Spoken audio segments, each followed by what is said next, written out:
The woman in the yard का जब मैंने ट्रेलर देखा था तब मैंने तुरंत डिसाइड कर लिया था कि भैया ये मूवी तो देखनी ही है। सो मैंने देखा एंड आई एम ग्लैड कि आई वॉच्ड इट। और ये मूवी कुछ ऐसे नोट पर एंड होती है कि बहुत ही लोगों को लगेगा कि शायद से इसके जो एंडिंग है वो दो तरीके के हो सकते हैं, यानी कि आपको जो भी कंफर्टेबल लगे आप वो ऑप्शन चूज कर सकते हैं, यानी कि मल्टीपल एंडिंग्स। बट मेरे हिसाब से नहीं जी, ऐसा बिल्कुल भी नहीं है। इस मूवी की सिर्फ एक ही एंडिंग है। आप सही तरीके से मूवी में अगर दिमाग लगाएंगे तो इसकी सिर्फ एक एंडिंग है। बस आपको थोड़े हिंट्स जो मूवी स्टार्ट से लेके एंड तक थ्रो करते रहती है उसे समझना है। मूवी अपने आप समझ आ जाएगी। और क्योंकि काफी लोगों को ना तो ये मूवी समझ में आएगी ना तो मूवी की एंडिंग समझ में आएगी, इसलिए इस मूवी की हम एंडिंग एक्सप्लेन करेंगे। सो स्पॉइलर अलर्ट। मूवी को शॉर्ट में कहूं तो रमोना नाम की औरत अपने दो बच्चे टेलर और एनी के साथ एक घर में रहती हैं, जहां पर हमें ये पता चलता है कि एक एक्सीडेंट में रमोना के हस्बैंड डेविड की मौत हो चुकी है और ये लोग स्ट्रगल कर रहे हैं मूव ऑन होने के लिए। रमोना खास करके मूव ऑन नहीं कर पा रही है क्योंकि हम देखते हैं कि वो अपने मोबाइल में खुद की और अपने पति का वीडियो देख रही होती है। तभी अचानक इनके घर के सामने एक मिस्टीरियस फिगर एक औरत के तौर पर आ जाती है जो ना कुछ बोलती है ना कुछ करती है। अब रमोना और उनके दोनों बच्चे इस औरत को किसी तरह फेस करते हैं। हम कुछ हॉरिफाइंग सीन्स देखते हैं जिससे डर तो नहीं लगता बट एहसास होता है कि कुछ सुपरनैचुरल चीज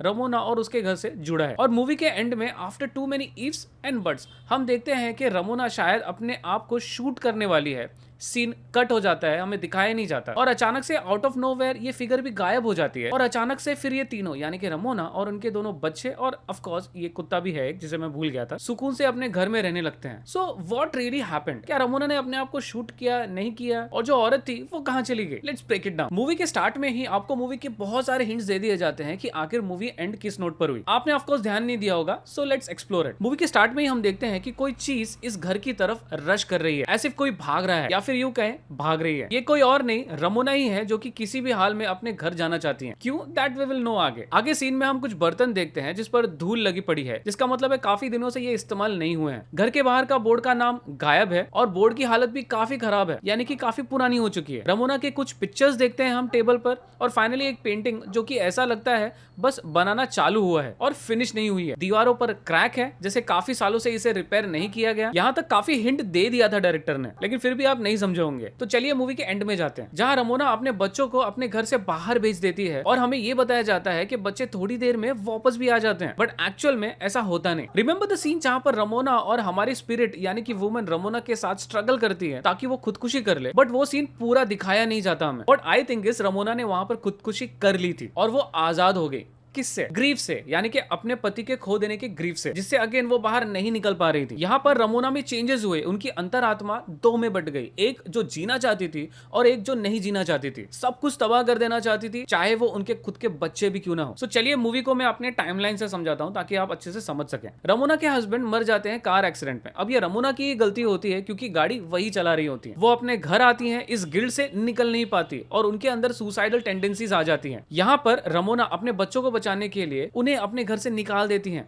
उनके बच्चे फिर दोबारा नहीं आते। काफी हफ्ते बीत जाते हैं जहां से ये मूवी स्टार्ट होती है, जहां से ये मूवी एक्चुअल में स्टार्ट होती है। Opening scenes of the movie जहां गंदे बर्तन है, आधी अधूरी पेंटिंग, जो कि ये दिखाता है कि हफ्तों से यहाँ रमोना अकेले रह रही होती हैं। और ये सारी चीजें जो होती हैं, उनके बच्चे और ये औरत जो घर के बाहर काले कपड़े में होती है, ये सब इनका इमेजिनेशन होता है। जी हाँ, ये सिर्फ इमेजिनेशन होता है कि ये अपने अंतरात्मा से, अच्छाई से और बुराई से जूझ रही थी। बुराई को बेसिकली हम नेगेटिव इनर डीमन कह सकते हैं, जो कि एक औरत के तौर पर इनके घर के बाहर प्रकट होती है। अब आप कहोगे यार ये इनर डीमन घर के बाहर आया, ऐसा कैसा पॉसिबल है? इस चीज को जस्टिफाई करने के लिए डायरेक्टर ने हमें काफी हिंट्स दिए। एक सीन में रमोना अपने बच्चे एनी को गले लगाती हैं और उसे स्टैब कर देती हैं। बाद में पता चलता है वो सिर्फ तकिया होता है। रिमेंबर एक और सीन जहां पर रमोना इस औरत को कहती है कि मेरे बच्चों को मेरी जरूरत है, मेरे बच्चों को मेरी जरूरत है। तब औरत कहती है कि उनको काफी हफ्ते पहले तुम्हारी जरूरत थी। मतलब यहाँ पर ये तो क्लियर हो जाता है कि रमोना को उनके बच्चे छोड़कर चले गए हैं और यहाँ रमोना अपने इनर डीमन से स्ट्रगल कर रही है। और ये सारी स्ट्रगल हम मूवी के स्टार्ट से लेकर मूवी के एंड तक देखते हैं, जहां पर उनका इनर डीमन उन्हें सुसाइड करने के लिए मजबूर कर देता है और वो सुसाइड कर लेती हैं and she moves on into the next world. मगर यहाँ पर कैसे पॉसिबल है? उनके बच्चों को भी हमने देखा उनके साथ जाते हुए, तो क्या बच्चे भी उनके साथ में आ गए? लेकिन कैसे? नहीं, ये उनके बच्चे उनके साथ में नहीं थे, ये रमोना का इमेजिनेशन था कि उनके बच्चे उनके साथ है। क्योंकि जब उन्होंने सुसाइड किया उनको लगा यही एक ऑप्शन है, और सुसाइड करने के बाद में उनके इमेजिनेशन ने ये दिखाया कि उनके बच्चे अब उनके साथ है। ये बात इस चीज से कंफर्म होती है क्योंकि जब मूवी एंड होती है तो आपने देखा होगा जो मूवी के स्टार्ट में आधी अधूरी पेंटिंग दिखाई गई थी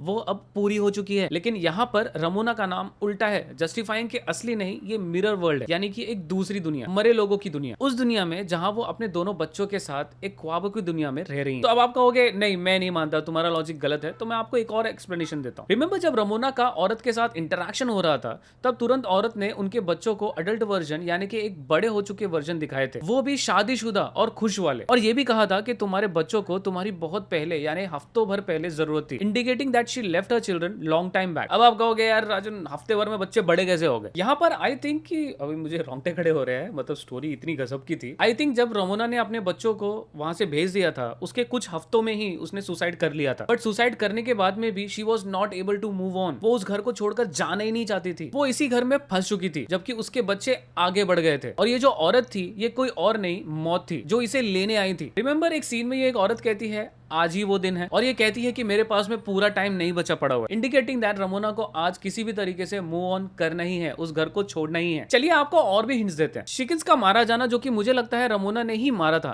हेंस उनके हाथ में खून थे एक सीन में। कुत्ते का नहीं होना वो बेसिकली इंडिकेट करता है कि जब उनके बच्चे घर छोड़कर चले गए थे तो उन्होंने अपने कुत्ते को अपने साथ में ले लिया था। हेंस एक सीन हम देखते हैं जहां पर रमोना कुत्ते को ढूंढने की कोशिश करती है लेकिन सिर्फ चेन मिलती है, कुत्ता नहीं। कुत्ता क्यों नहीं मिला भैया? क्योंकि वो ऑलरेडी चला जा चुका था। और अगेन आपने नोटिस किया कि आगे जाकर कुत्ते को लेकर कुछ दिखाया ही नहीं गया। मूवी के एंड तक सिर्फ हम कुत्ते को देखते हैं कि वो तीनों के साथ में घर के अंदर जाते हैं। गायब होने से लेकर लास्ट तक कुत्ते के बारे में कुछ भी नहीं दिखाया जाता, which again proves my point कि कुत्ते बच्चों के साथ चले गए थे। चलिए आप अभी भी नहीं माने, आपको एक और हिंट देते हैं। मान लेते हैं रमोना मरी नहीं थी, और जैसी सब थियरी बता रहे हैं कि रमोना ने इनर डीमन से लड़ लिया, गोली नहीं मारी और खुदकुशी नहीं की और बच्चों के साथ रहने लगी, तो बच्चों ने तो इस डीमन के साथ में इंटरैक्ट किया था, राइट? कैसे? आई मीन कैसे पॉसिबल है कि बच्चों ने एक डीमन के साथ में इंटरैक्ट किया और वो उसे सिर्फ ऐसे ही भूल गए? मतलब वो बाहर गए, किसी को साथ में लेकर नहीं आए, मम्मी के साथ में अपने आए और चैन से रहने लग गए। आई मीन वो बाहर जाकर लोगों को बताते तो सही कि उनके साथ में उनके घर में क्या क्या हुआ है, बट ऐसा हम कुछ नहीं देखते क्योंकि ये सारी चीजें रमोना की इमेजिनेशन होती हैं। आप स्टिल मानने के लिए तैयार नहीं है? एक और हिंट देते हैं। जब टेलर एक सीन में औरत से सामना करने निकलता है दरवाजे से बाहर, तो दरवाजे से बाहर जाने से पहले वहां एक इमेज होती है धुंधली सी। डायरेक्टर ने ब्रीफ टाइम के लिए इसे दिखाया है जो कि स्टार्ट में आपको समझ नहीं आता कि ये आखिर है क्या। Let me light it up for you and there you go. ये किसी से मिलता जुलता चेहरा है, राइट? हाँ, ये वही औरत है जो घर के बाहर दिखती है और ये उसी औरत की पेंटिंग है जो कि अगेन रमोना ने ही बनाई होगी, और उसी औरत को एज अ डीमन ये इमेजिन कर रही होती है अपने घर के बाहर। इसलिए मूवी के स्टार्ट में जब हम उस औरत को देखते हैं तो रमोना सरप्राइज नहीं होती है बल्कि शॉक्ड होती है, और औरत से इंटरैक्ट करने के बाद जब वो घर में आती है तो अपने बच्चों से झूठ कहती है कि ये कोई पागल औरत होगी, किसी नर्सिंग होम से भाग कर आई है, जबकि एक्चुअल में उसका कुछ और ही इंटरैक्शन होता है उस औरत के साथ। चलिए मान लेते हैं कि आप अभी भी मेरी बात नहीं मान रहे हैं, आपको एक और हिंट देते हैं। याद है जब रमोना अपने पति के साथ गाड़ी चला रही होती है तो मिरर में रमोना को वही औरत दिखती है। कैसे? How is that even possible? ये तभी पॉसिबल है जब रमोना ये सारी चीजें इमेजिन कर रही हैं, वो वापस से उस सिचुएशन को सोच रही हैं और उनका इनर डीमन वहां पर उनके साथ में है उसी सिचुएशन में, hinting that she should commit suicide. So yes दोस्तों, अंत में समराइज करें तो रमोना मर चुकी है, उसने सुसाइड कर लिया है। और जैसा कि बहुत सारे लोग कह रहे हैं कि नहीं वो सुसाइड नहीं करती है, वो इनर डीमन से लड़ती है और बच जाती है, no, That is not how it ends. Ramona इस घर को छोड़कर जाना ही नहीं चाहती थी, जो कि एक टाइम पर वो वहां रहना नहीं चाहती थी। रिमेंबर उनके पति के साथ उनका फाइट कि वो वहां नहीं रहना चाहती क्योंकि वो अपने लाइफ जी नहीं पा रही हैं। इसलिए मूवी के स्टार्ट में हम देखते हैं कि कोई भागते भागते रमोना के घर की तरफ बढ़ रहा होता है और एकदम से सीन रुक जाता है। That's Ramona not ready to let go of her house. वो अपने बच्चों को भी नहीं छोड़ना चाहती। माय गॉड, फिर से रोंगटे खड़े हो रहे हैं। वो ना तो अपने बच्चों को छोड़ना चाहती है, ना तो मूव ऑन करना चाहती है। बट मूवी के स्टार्ट में ही एक पॉइंट आता है जहां पर वो सुसाइड करने की सोचती है, अपने बच्चों को घर से निकाल देती है और सुसाइड कर लेती है। बट सुसाइड करने के बाद में भी उनकी आत्मा उसी घर में फंसी रहती है। So no, Ramona is not alive, she is dead. That is the simple theory, और मैं और हिंट नहीं देने वाला। उम्मीद करता हूं कि आपको एक्सप्लेनेशन पसंद आया होगा। अगर आया है तो प्लीज लाइक बटन को हिट करें, चैनल को सब्सक्राइब करें, क्योंकि मूवी देखने में 1.5 घंटा चला गया, इसका स्क्रिप्ट लिखने में मुझे 1 घंटा चला गया। टाइप करते करते 1 घंटे में उंगलियां टूट गई थी, और फिर खुद से रिकॉर्ड करना, उसे एडिट करने में 2 से 2.5 घंटे चले जाते हैं। तो अगर आपको ये वीडियो, हमारी मेहनत पसंद आई है तो प्लीज अपने राय कमेंट्स में जरूर मेंशन करें। कोई सवाल हो तो जरूर कमेंट्स में पूछें। अंत तक वीडियो देखने के लिए धन्यवाद। Stay safe. हाँ, जाने से पहले बता दूं, इन सारी चीजों को ध्यान में रखते हुए मैं अपनी तरफ से इस मूवी को रेट करूंगा 7 out of 10।